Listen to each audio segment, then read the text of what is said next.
Yeah, and I think my first question was, everyone can hear me, which I think we've already established that. And so with that, I'll say good morning and welcome. Thank you so much for joining us. So my name is Simon Robbins. I'm one of COSIG's two co-chairs. Mike Monaco, who's also on this call with us, is the other one. And I'll be introducing today's session. But before I do, I just wanted to do a little bit of housekeeping. So today's session is being recorded and will be posted to the ALAO YouTube page by the end of the week. A follow-up email will be sent once it's posted. There will also be a survey sent out, so keep an eye out in your inboxes for that. It should be sent out also by the end of the week. And please send us your feedback. We'd love to hear it. And then I also wanted to mention, which I'm sure you're already aware of, based on all the recommendations, that the chat feature is turned on for today's session, and we do want you to use it. Please feel free to add your questions and comments as we go. Mike and I will do our best to answer any questions we know the immediate answer to, but for questions that our speaker will be answering, we'll wait until the second half towards the end to answer those. So with that, I'll go ahead and introduce things. So today's workshop, Longtail Issues, What to Anticipate After Go Live, is put on by the Academic Library Association of Ohio's Technical, Electronic, and Digital Services Interest Group, also known as TEDSIG. The speaker is Lesli M, who is the Library Information Analyst at the Texas Health Science Libraries Consortium. Lesli has extensive experience with Alma and Primo VE, both in her current role as well as in a previous role working for Ex Libris. Today's session will provide an overview of what to look out for after OhioLINK members go live with Alma in June 2025. And with that, I will go ahead and hand things off to Lesli. Good morning.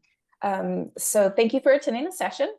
One quick housekeeping thing, if everyone could try to mute themselves, that would be great.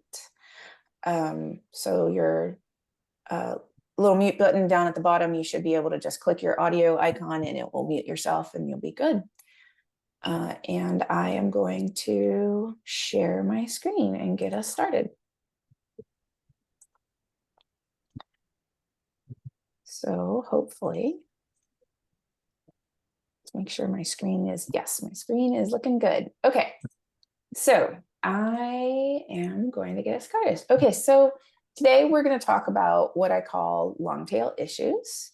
And these are post-migration issues that linger well beyond your go-live date. And we're seeing some of that happening. We're 6 years post go live.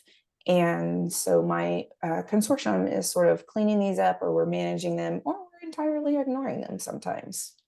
So, okay.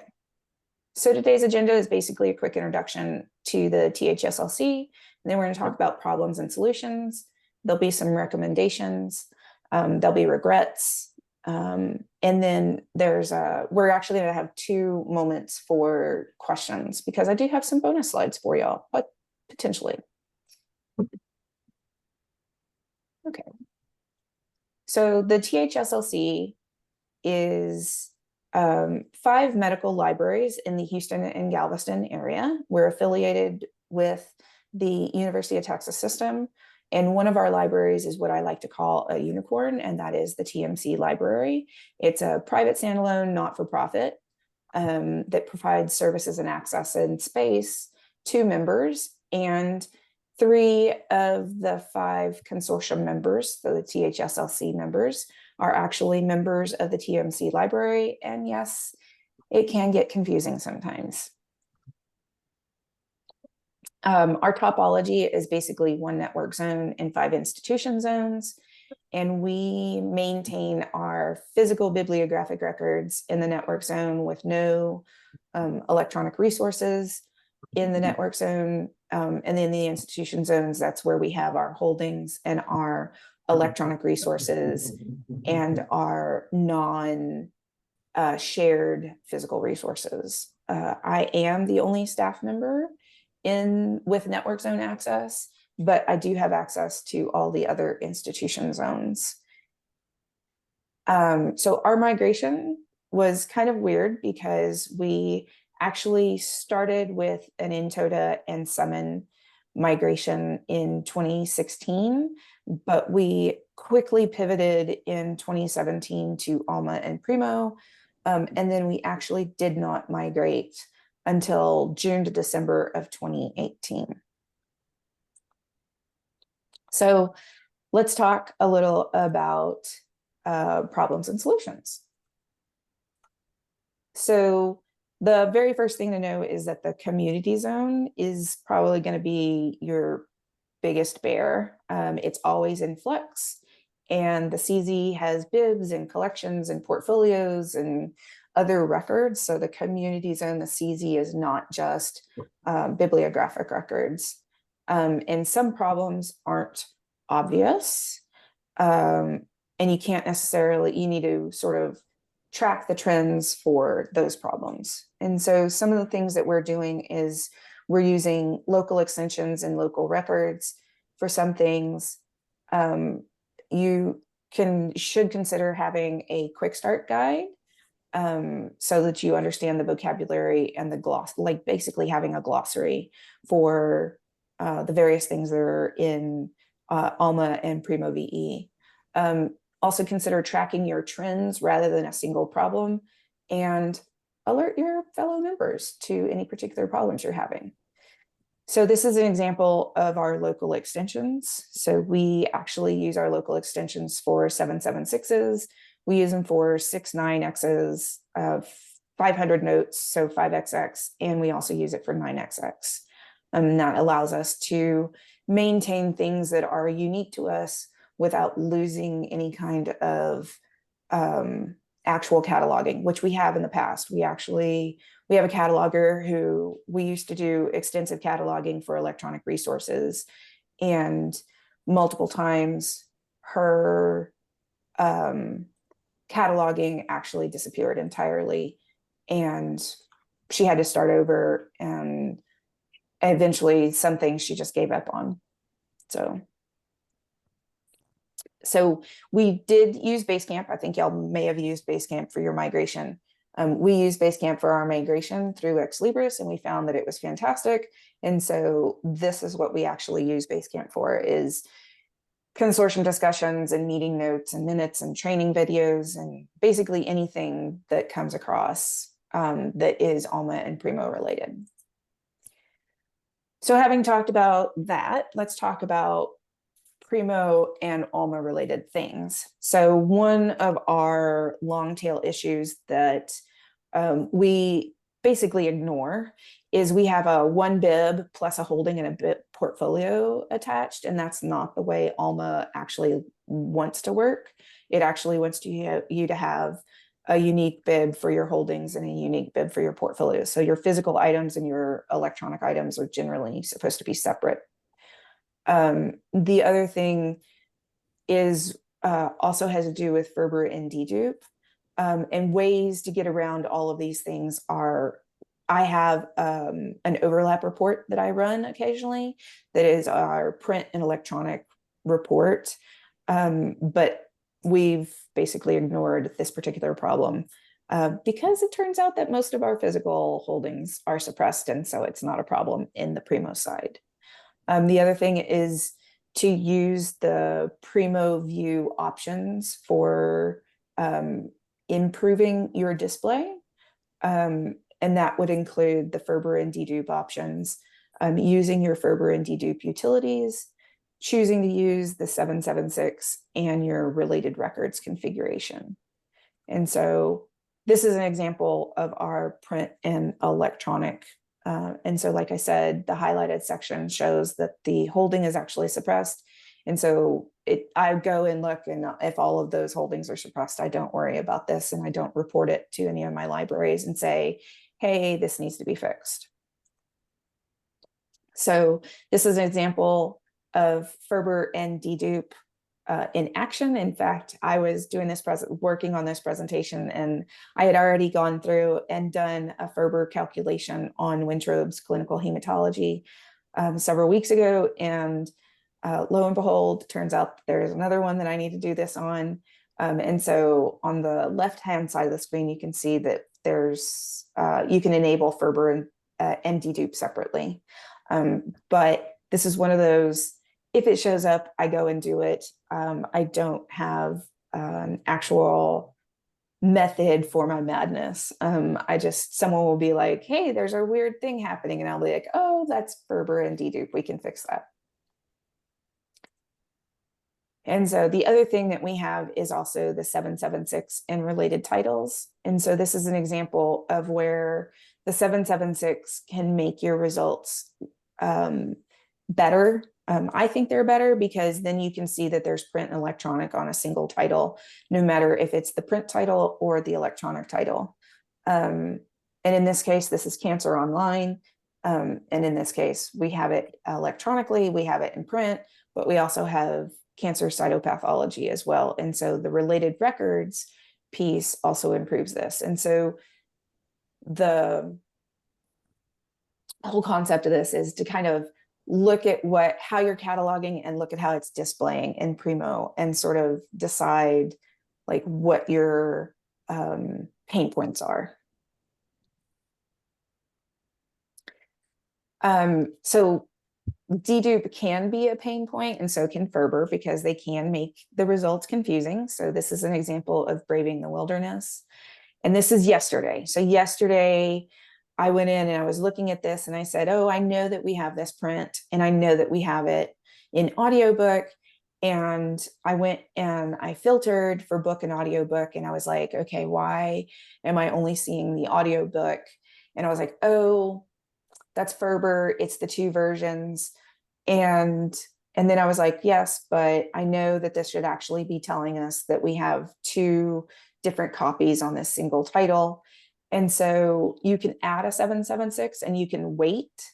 And sometimes that will help your display. And this is today. So today, what we have is, it still tells us it's an audio CD, but it does tell us there's a physical thing and there's an electronic thing.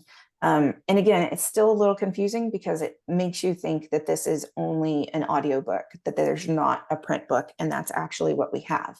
We do have a print book, and we do have the online Overdrive audiobook.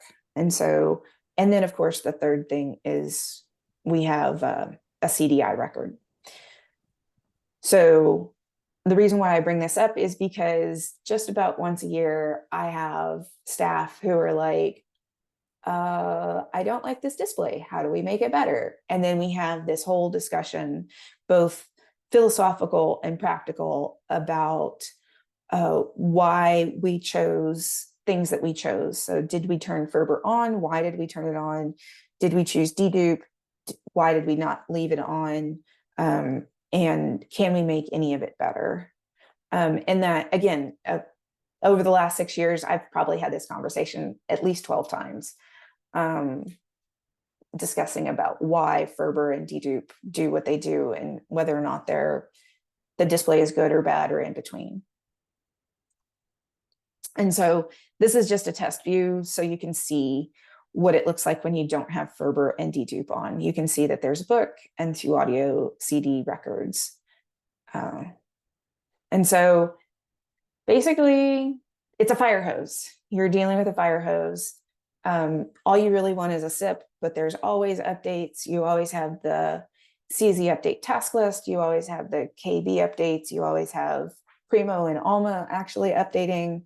And so the 3 areas that you're going to end up focusing on the most long term. So these are going to be whatever you decide now does not what you have to decide or stick with 6 years from now. So you're going to be using the release notes a lot. You're going to be using the DARA recommendations a lot. And you're going to be using what's called the CZ update task list. And I call it the Kazoodle, but there's some eLuna background about why I call it the Kazoodle. And the biggest thing is you really want to prioritize, especially in the very beginning, because you're probably going to be dealing with things like finding out whether or not all your records migrated the way you expected them to migrate, and doing cleanup projects for that kind of thing. But then you're going to sort of settle in, and you're going to have to really think about what you really want to do going forward. And those decisions don't have to be set in stone. The other thing you want to think about is you want to actually divide your work up. So don't make everybody read the release notes. Maybe you have one person who reads the release notes for the first year, and then you swap it out and somebody does them the next year, and so on and so forth. And then you also want to think about sharing the load, because it is a lot and you can't cover everything. We actually had 1.7 million changes occur in the community zone through the Kazoodle. Like, I could actually look at that record and see that there were a little over 1.5 million changes. And so I could have every single person on our consortium library staff watching the Kazoodle, and we're still going to miss stuff. But the other thing is if you divide it up and you share it, and you also consider maybe using RSS to help you with some stuff, that things are easier to manage. And so this is an example of your release notes. I use Feedly. So once a month I get updates, and on the important months, so the months where we actually have a major release, I update everyone and I'm like, hey, just a heads up, you really need to release notes this month because there are new features or there are big changes. And if I spot anything that looks interesting that's coming down the line, I also will report it to my coworkers. So this is Dara. So talking all these different things. This is Dara, and Dara is the little robot icon. She looks a little like Eve from WALL-E, I think. Basically, you have 22 different recommendations. Dara is, I'm not going to get it right, but it's the automated recommendation system for Alma. And it's based off of reports, and it basically, for example, on the left-hand side, it's telling us we have unavailable portfolios. So we have portfolios we've turned off, and it's saying, hey, you need to review this and you need to decide what to really do with this. So Dara is one of the things where you can ignore it all. You can ignore some of it. You can ignore none of it. You can actually review it all. The other thing is that Dara has the ability to notify groups of people based on their role. So are you a catalog administrator? Are you a general administrator? Or you can assign specific recommendations to specific individuals. So digital subscription information is only going to go to, one particular person because that's what their job is. Their job is to do the digital work.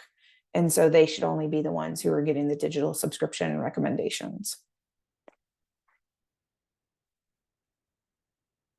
Okay, so Kazoodle.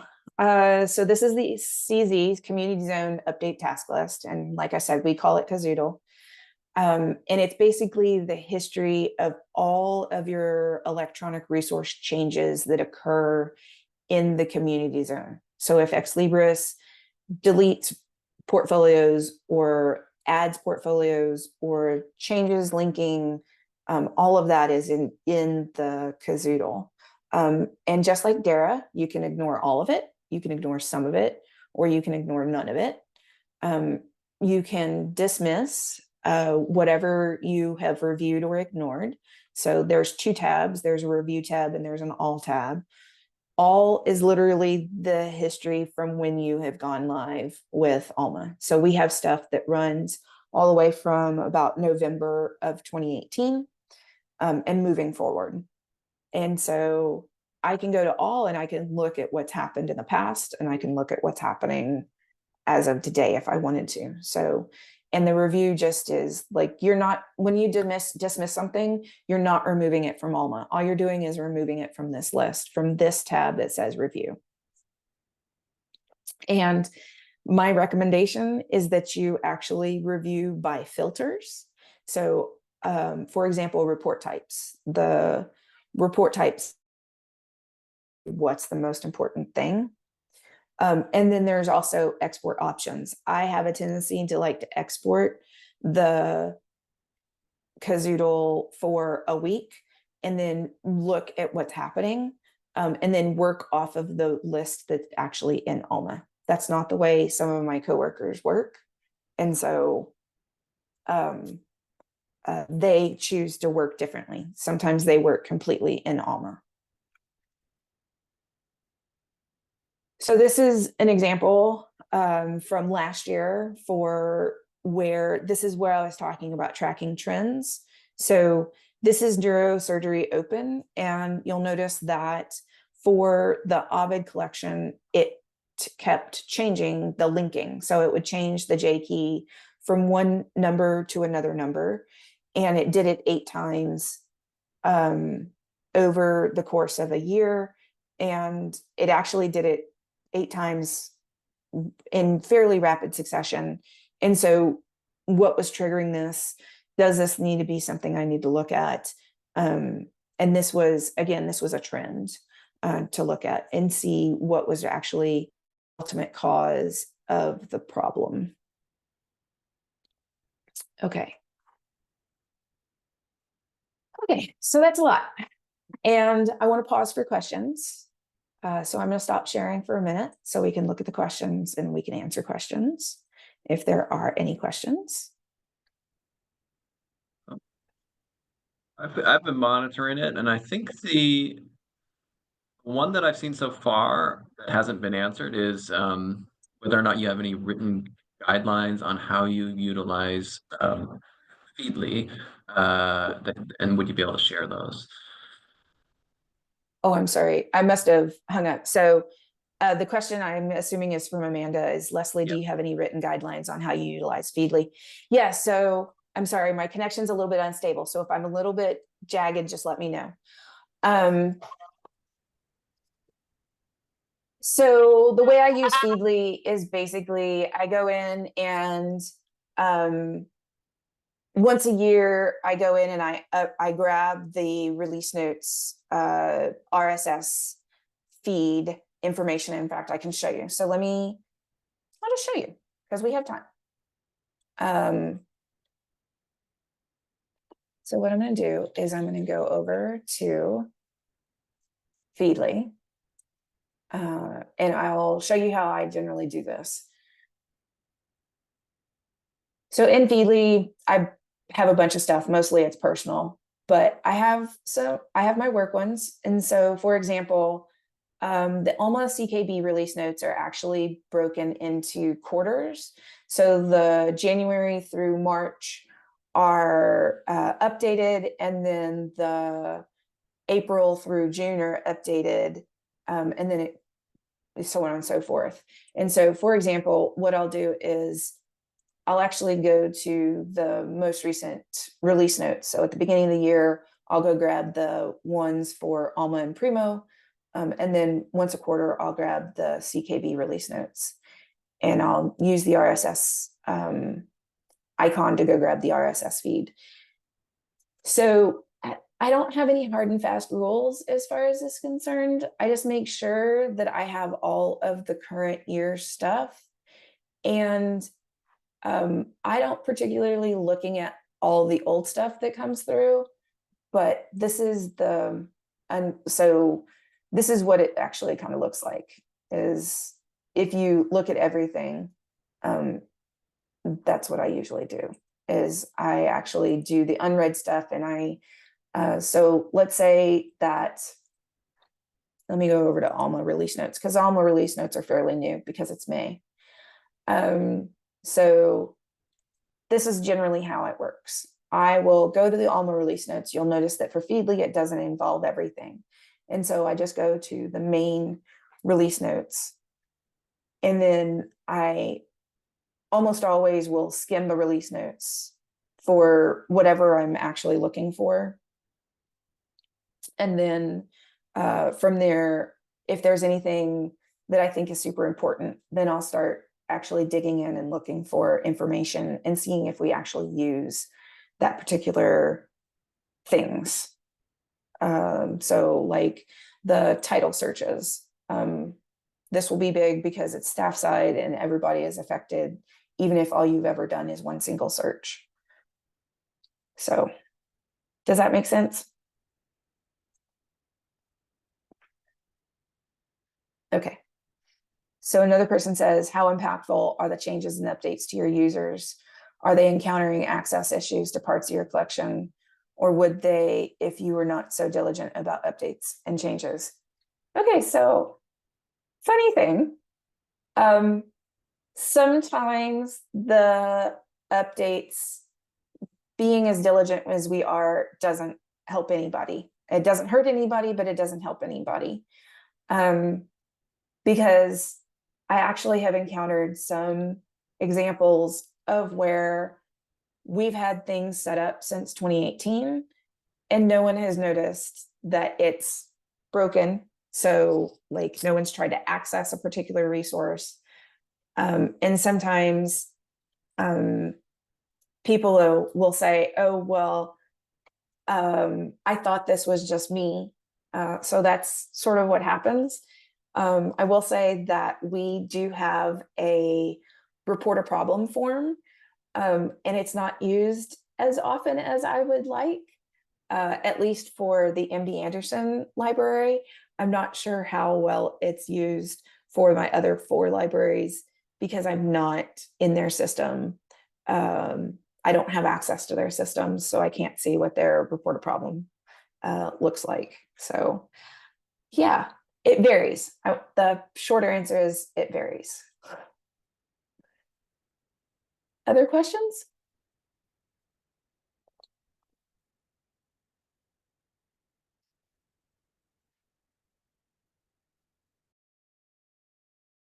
Okay, so I'm gonna share my screen again and I'll go back to the PowerPoint presentation because I have some things in the PowerPoint presentation that I consider kind of bonus slides because they're not really technical services and they're not really electronic resources, but they're things you're going to want to think about as you go live and as you're coming up on your go live. So once you go into production. And so one of the big things for us is patron management. I professionally am a big advocate of patron privacy. And the very first thing we did was we actually anonymized everything and we made sure the anonymization was working correctly. The big thing to know about patron privacy also is that there in Alma is a big difference between purging patrons and deleting patrons. Deleting patrons basically says this patron and their transactions never existed in Alma at all. But purge is an anonymized transaction is kept. So yes, this book was checked out. It was checked out for 2 weeks and it was checked out by this particular user group, but not like Lesli Moore checked this thing out. And so that's the difference between purge and delete. And when you're dealing with purge, the other thing to know is that purge date is king. So we used to purge based on expiration date, but we've had to actually pivot and start adding purge dates or remembering to add purge dates before we start working with purge. And the other thing to think about with all of this, as far as anonymization is concerned, is the documentation is actually fairly clear. It's not always the case, but in this particular case, the documentation is very clear about what all the anonymization does. And the other thing is very early on, you might want to consider a report to confirm that your anonymization options are actually occurring, because you don't want like leaky data. So you don't want some stuff coming through that shouldn't be coming through. So, yeah, that's patron management. Okay, so locations. y'all migrated your locations, and so y'all probably have not really dealt with location creation yet. Adding locations is super simple, but it can be fiddly, but it's super complicated to remove. And for these particular reasons, I always argue with my staff members, with my coworkers, about adding a location. I really question whether or not a location is the right thing to do, about whether or not that location needs to be there, or can we actually get what you really want done through a different method. So can we use item policies, or can we use user groups instead of having locations turned on? I will say a checklist for locations is super helpful. There's a really interesting checklist that one of the Alma customers has already created to make sure that your locations are fully implemented. And then if you are having trouble, the actual fulfillment utility in Alma can help you diagnose where the problems are located for your fulfillment. I think I have a question. How do you handle data retention requirements, fines and fees, if there are any? So we are not obligated to retain our data. So this is going back to patron management and patron privacy. We're not obligated to retain our patron privacy, our patron records.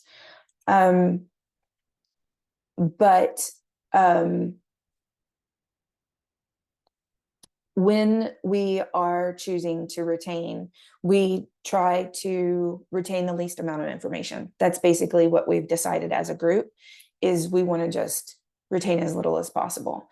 Now, having said that, what's interesting is there's a whole nother element of retention that has to do with notifications. So when you notify patrons, letters go out, and you can actually, if you need to retain data in other ways, you can actually use your letter retention policies instead if you want to. So there's actually a couple of ways to handle that kind of retention.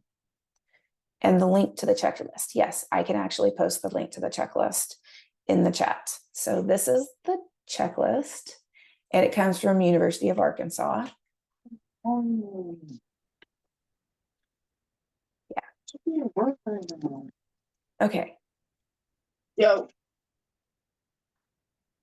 Okay. So another area, this was probably our very first area that kind of nailed us, is calendar management, because calendar management can occur at two levels. It can occur at the institution level, but it can occur at the library level. The other thing was that we were not aware that the calendar is only good, and I put that in quotes, for 3 years at a time. And so anytime you go in to adjust your calendar, Alma automatically updates the end of date for your calendar. So if you go in today, it'll be good for 3 years. If you go in tomorrow, it'll be for 3 years and tomorrow's date. And there's a way around that, and that is to export the calendar and make the changes in the spreadsheet and then upload that calendar. Ex Libris recommends that you don't extend your calendar longer than 10 years. I think we have gotten away with actually extending it longer than that, because most of our libraries don't do a ton of physical circulation anymore. We are very heavy electronic resources users. So when you are working with your calendar management, you really want to make sure that you pay attention to the two levels. You want to check your institution level, and you want to check your library level. And understand also what the calendar is doing, because you have operational hours and you have exceptions. And if you've never worked that way before, because Voyager was sort of that way, but not exactly. If you've never worked that way before, it takes a minute to kind of wrap your brain around that there's two separate, it's one calendar, but there's two separate kinds of entries. And then the thing that's caught us almost every single year, and again, we're 6 years out, we should remember this by now, and that is the calendar management has an apply changes button, and guaranteed we forget that button every single time. And I have somebody come to me and be like, I made the change. Why didn't it happen? And I'm like, did you click that button? And they're like, that button, why? So, and if you want to see this, I can actually show this to you, of what the operation, of what calendar management looks like. So the other part of fulfillment that has been sort of a long tail issue for us is communications. So here's a perfect example. The TMC Library, they are one of the only libraries that still does fines and fees in our consortium. And they thought they were notifying their patrons about their overdues and their lost loans. And about not quite 3 years, it was not quite 3 years into go live, my coworker Jesse came to me and he said, we have patrons reporting that they're not getting their overdue notices. And I was like, okay, this is weird. And so I went in and I looked, and the reason why they're not getting their notifications is because there were no notifications set up. So we thought they were set up, they were not set up, but we didn't know that for almost 3 years. So this is something else to think about. So I will say that notifications are fairly easy and the jobs are fairly easy. The letters are not that easy, especially if you don't have XML and XSL experience. You don't have to be an expert at it, but understanding how XML and XSL works will help you considerably. And also having test patrons and test items will help you when you are working on your letters. And so to give you an example, this is the overdue lost and loan profiles. So you can set up profiles for different notifications. I will say your notifications can run from the nicest to the meanest, depending on how you do notifications. And they also are based on the type of loan that you're actually doing. And then on the right-hand side is the actual job fulfillment jobs configuration. And this is the thing that says this job should run. So in other words, do you need to actually send notices? That's what the jobs configuration is for. But the actual how those notices go out is the overdue lost loan profile list instead. And then this is an example of letters. And I will say that letters for me were very confusing because they're not named exactly very clearly. And so I've highlighted where you've got lost and you've got fines and fees and you've got overdue. And it's like, which one am I supposed to be using? And so you just want to stop and think, because it also depends on your configuration. Because Ex Libris did make a change. And so for example, this full overdue and lost loan notification letter is the letter that we actually use for one of my libraries for everything, as far as making sure people are told that they've got overdues. And this is an example. So in here, again, like I said earlier, you have 5 levels of intensity, essentially, if you want to. You don't have to do that very specific. You can be totally bland and say, hey, you've got overdues, you need to bring it back. And then this is the XSL an example of the 2 different types. So we have one that's like, hey, you didn't bring back your iPad. And the next one is like, your iPad's overdue, like you will get charged for this, you need to contact us.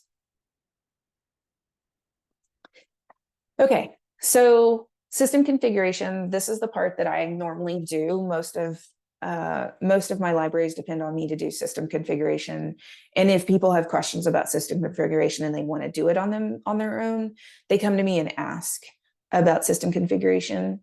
And I will tell you that it is a lot. The naming for the various pieces in the system configuration is not always intuitive. Your settings can be 1, 2, or 3 different areas sometimes. And the screens are not consistent. So sometimes you have a save button, and sometimes you have an apply button. And sometimes you have settings that you can't actually see because Ex Libris has to actually, through a ticket, turn that particular configuration on. And so my recommendations, especially when you get started, is you should star your most common menu items. You should use your quick links menu. Really consider using the search because it will be your friend. I've gotten to where I don't even really try looking for the menu item. I just start typing in words that I think the menu item is supposed to be, and I generally find what I'm supposed to be looking for.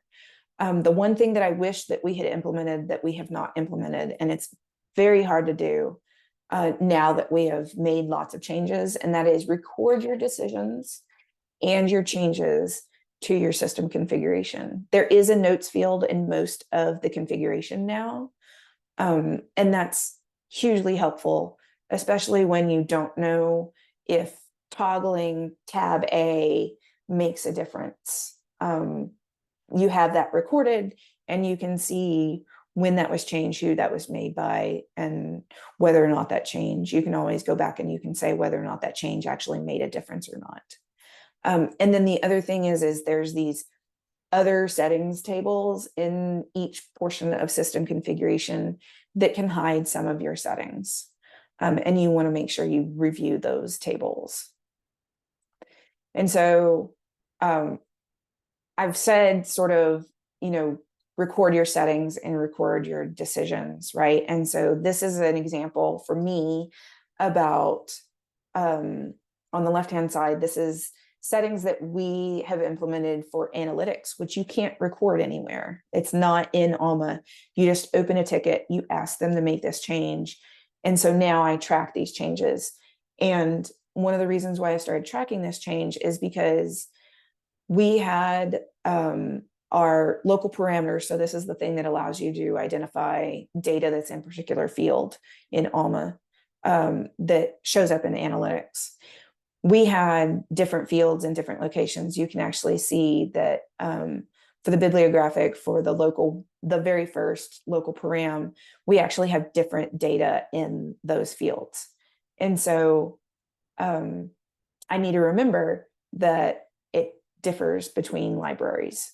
And then on the right-hand side, this is an example of the quick links. So these are my quick links that I use. So I do search indexes a lot, or used to do search indexes a lot. I don't do it as often any longer. But for example, the dedupe and Ferber test utility, I use that a lot because it's on my mind a lot now. And so, and this is also the search box where you can actually search for anything. You can type in local and you can get any of the configurations that have the word local in the actual link. Okay, so discovery, not really, I mean, it is electronic resources related because it's about discovery. So thing to think about with discovery is you're probably not going to look at this necessarily immediately. You're going to look in and you're going to say, these are the things we want to show in our preview, in our Primo view. But you may not say, oh, this looks ugly, I want to fix it immediately.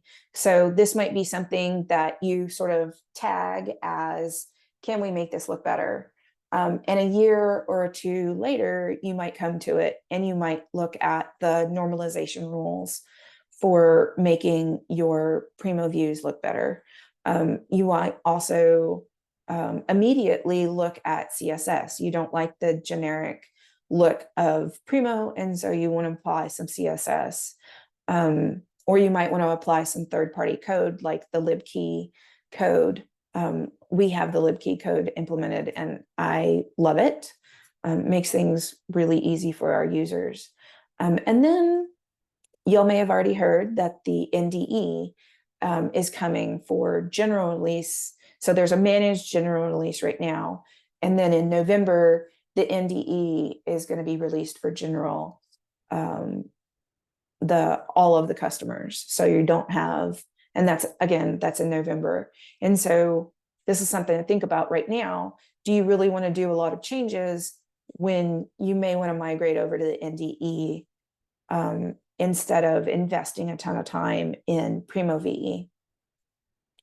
And I will say the things you should really look at as far as discovery is concerned, when you're looking at these kinds of things, is really ask for help. There's a good group of people who actually understand normalization rules and they understand CSS. And the things that I personally have found super helpful, even from the very beginning, was to make small changes. You want to make them grouped changes, and you don't want to change everything at once. So for example, all we wanted to do was change branding.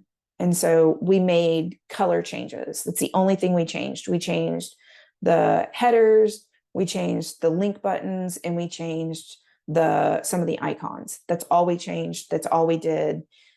And then once we knew that that was okay, we then moved on to the next section. So we may have changed some wording. So we changed some label information.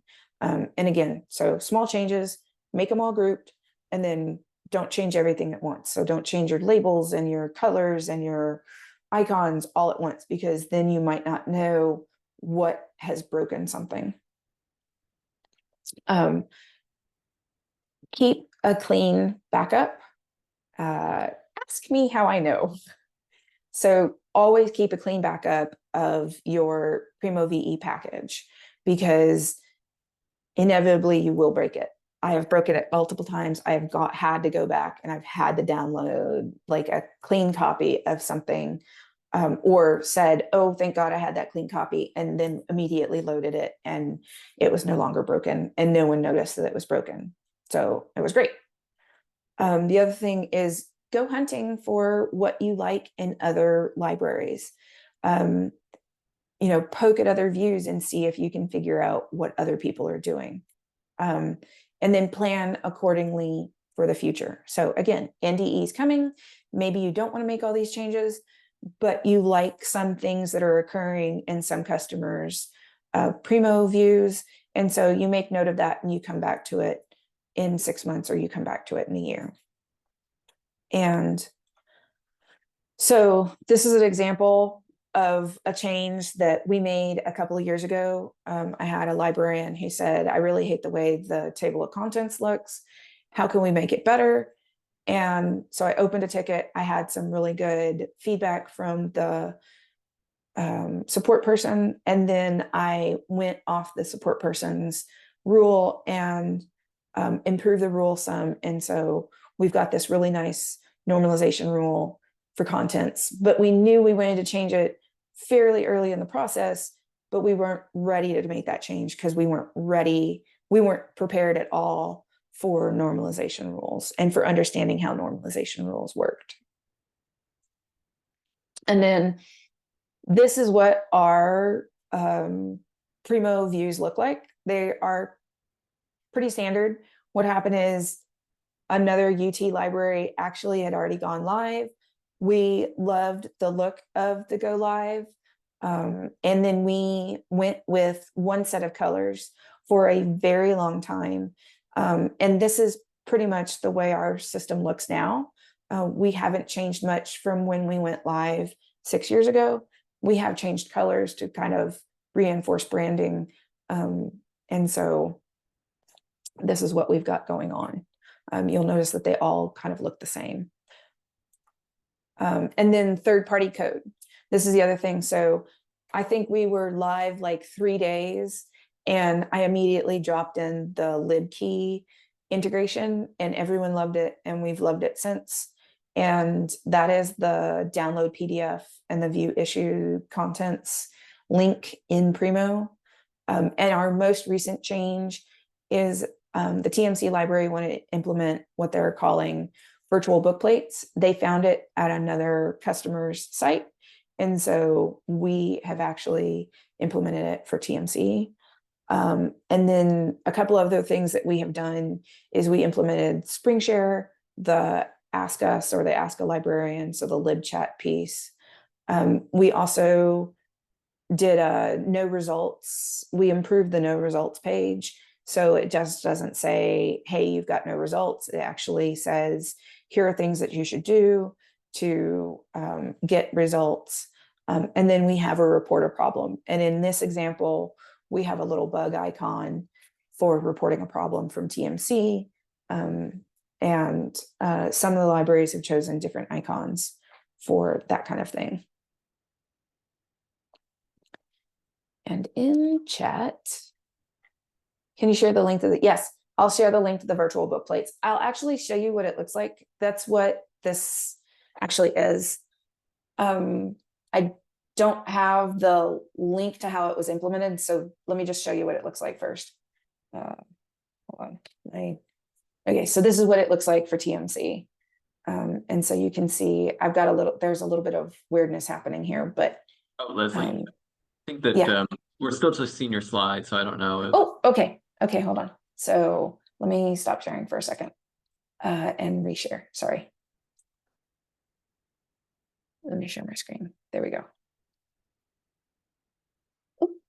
Yeah, so here you should see my actual Primo. Yes, you see Primo now. Yep. So this is Primo. There's a little bit of weirdness here that I need to adjust. But this is what it looks like. I'll share the actual link. We found it through Orbis Cascade, and I'll post the link in just a couple of minutes. And then when you look at it, what's also interesting is it actually does show up in 2 places when you look at the full record. And I would love to see virtual book plates show up for other things, because we have a lot of notes. And we have some historical resources centers that we, that we have for our libraries, and they have tons of information. So, okay. So let me go back to my presentation. Ooh, I won. Okay. So here we are, 6 years later. You know, we haven't changed a lot as far as discovery. We've done a lot as far as understanding. And I will say, I do have some regrets 6 years later. So these are things to think about on your go live date. So we didn't maintain a regular consortium call for anything to do with issues and weirdness.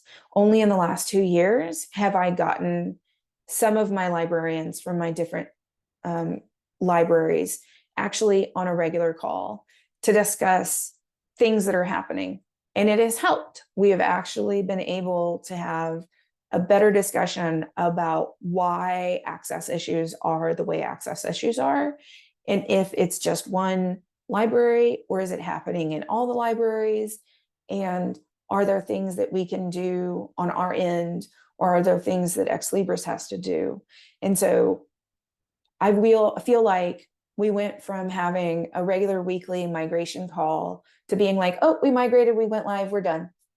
And that's not the case. You're not done. I hate to tell y'all, you are gonna, like, go live is gonna feel different, but you've got a different set of problems. And maybe there aren't a bunch of problems, but maybe that was really unique for us because there's only one consortium member, and that's me. And I mean, one consortium staff member. And then there's all the libraries that are the 5 libraries and all the librarians associated with those libraries. The other thing is because our migration was sort of convoluted, that we went from 360 to Entota to Alma, we had some really weird things that occurred with our collections. And I kept saying almost monthly, I wish we could just delete all of the collections and start over. And no one stopped and said, maybe we should. And I will tell you, 6 years out, I 100% wish we had not migrated our collections, or if we had migrated our collections, that we had said, we don't like the way this looks. We're going to delete everything. It's going to be a pain, but we're starting over. And if you're small enough, maybe you can do that. Our network zone is a problem for us. I was really hoping that we could actually implement electronic resources in our network zone, and we can't. And the reason why we can't is because the network zone doesn't have a way to handle multiple proxies. So like I said very early in this presentation, TMC Library actually services 3 of our 5 libraries. So MD Anderson, UT School of Dentistry, UT School of Public Health, they actually are part of the TMC library. So all of TMC's resources I could activate in the network zone if I could apply more than one proxy, but I can't. And so we don't use our network zone in a manner that could be more helpful.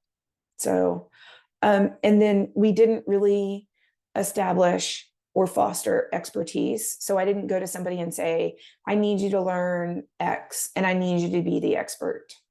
Everyone just depended on me being the expert. And again, there's only me for the consortium as the consortium staff member. So I've had to learn a lot, and I've had to go back a lot of times and say, I know 2 weeks ago I told you Y, but it actually is X and not Y. And I'm really sorry. So now I've had to like reteach somebody something that I taught that was totally wrong, and I've had to go back and fix that. And so having some groups of people who know different aspects of Alma or CDI or Primo can make a big difference. And so here are a few recommendations. So know your collections and know your vendors. I don't know the collections and I don't know the vendors because I don't work with them, but I know how Alma works and I know how Primo works. And so that's where my expertise lies. And so I depend on my librarians knowing their collections. And if they don't know their collections, that makes it harder to understand access problems. So do a lot of knowledge management or knowledge sharing. It will make a huge difference for you. Maintain regular calls for, I'm putting it in quotes, a while. I don't know what a while will look like for you, but have a call that's like, hey, we've got this weird thing that's happening and we can't figure out if this is an Alma thing, a Primo thing, a CDI thing.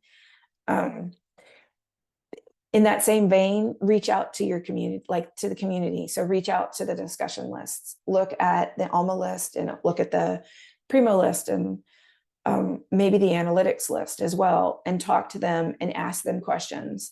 Because if you've already been on the list, you'll see that people are like, hey, we've just gone live, or hey, we're going live, and people respond.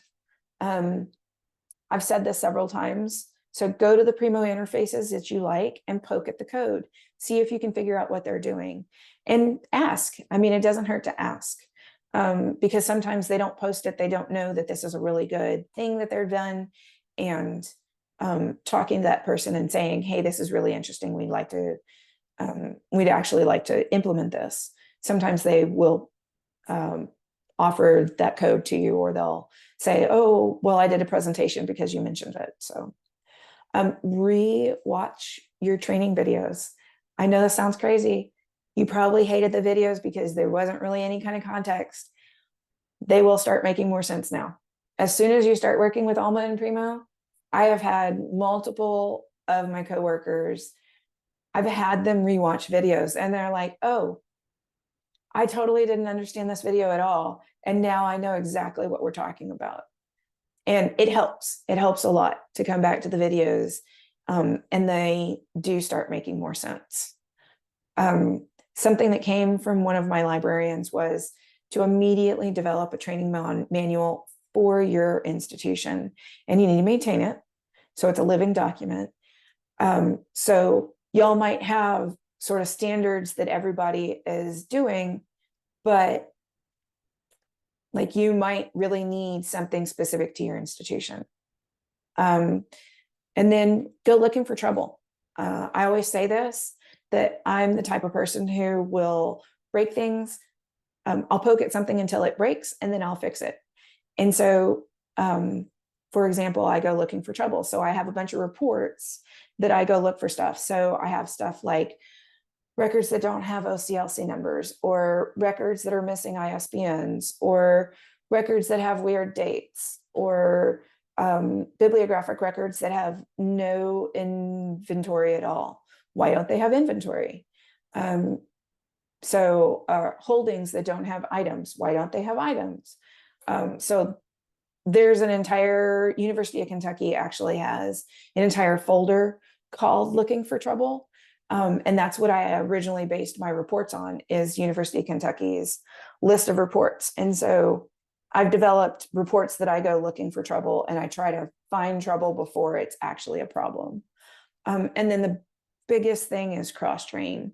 You want everybody to have at least a little bit of grounding in understanding all aspects of Alma and all aspects of Primo. So even though you've got catalogers, they're dedicated catalogers, you should have them sit down and actually do like one day where they spend an hour understanding circulation, like how fulfillment works. And the same thing, you should have your fulfillment folks actually sit down with your catalogers and actually look at how cataloging works, because then you'll start seeing the interconnectedness of how your records make a difference, or how your circulation works, and that sort of thing. And also it means if one person's out and they're the only person who knows how to do X, then you're not stuck waiting for that person to come back. So, okay. I am at the end of my session and I see that it is noon for y'all. It's 11 for me. So questions. I'm going to stop sharing. And I thought I'd just echo, I mean, and I'm guessing everyone's aware, but if you need to sign off now, it's totally fine since we're running over. Yeah, I'm sorry. We are running a little bit over. Yeah. Thanks. I thought this was really excellent. I know I have tons of questions, and I mean, just things to think about based on all this, because I think for us, it's like we're so focused on go live and what we need to do in order to get to that place. It's been really interesting to just see what you presented as these sort of things that we haven't necessarily been told about or stressed. So I'd offer that. And then the questions that I see are somebody asking for the link for the trouble reports from the University of Kentucky, and then somebody else asking the same thing. So I think I'd be interested in that too, because it sounds like you can run is that through analytics? Yes, that's through analytics. So I don't have an actual link for looking for trouble reports, but basically you go into analytics, and under the shared section, if you will look up, do a search for looking for trouble, and then look specifically for the University of Kentucky folder that says looking for trouble, because University of Kentucky, Catherine actually presented about it. And so there's multiple versions of it now, but look for the University of Kentucky one because it's the original version of it. And actually you will see the THSLC. There's a bunch that I prefix all of my reports with LFT, meaning looking for trouble. So you'll see the THSLC stuff too. The PowerPoint presentation, yes, I'm going to give y'all the PowerPoint presentation. Someone's asked for the virtual book plates. I am going to give you the link to the Orbis Cascade toolkit. This is the link. So the toolkit actually has a piece in here for the virtual book plates. It's very understandable. There's a ton of other stuff that's in here. I highly recommend this toolkit. The Orbis Cascade group is fantastic. They really like to share all their stuff. So, and let's see. Did anyone have a link for the UK trouble list? Yes. Okay. So again, there's not a link for the UK reports. I did give you the virtual book plates. So does anyone have a template for a manual so we don't have to start from scratch? Everyone asks. I don't have a template, but I hope somebody does, because that'd be great. So good luck. Congratulations. I'm like, if you've got questions, I am always available. I'm happy to answer via email. I also am totally, it's not completely unheard of for me to hop on a Zoom call with somebody that I don't know at all and walk them through a problem. So yeah, like good luck and enjoy, and remember to take a very deep breath. You are almost through migration. You were almost go live. So Well, thanks again. And yeah, I think everybody's sort of echoing my thoughts. Yeah, this will be super helpful. So thanks again. And we really appreciate you yes. providing this. And Simon, I'll email you the PowerPoint presentation in just a few minutes. That way y'all can post it as well. Feel free to post it. All of my notes from the actual PowerPoint presentation are in there. There are some links in there as well. So y'all will have the PowerPoint presentation. Perfect. We'll send that out. And like we said, we'll send out the survey, and then the full video recording too will be posted by the end of the week. So fantastic. All right. Y'all take care. As well.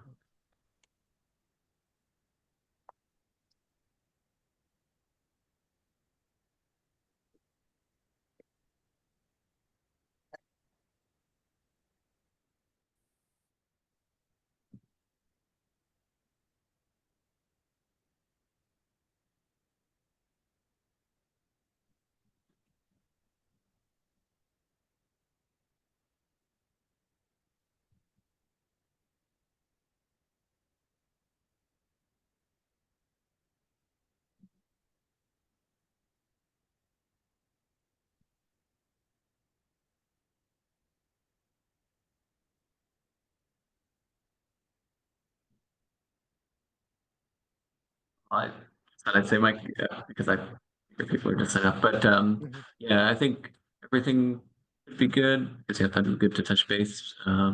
Yeah, are you good to send out the survey then? And I Yeah, guess I'll stop recording. Yeah,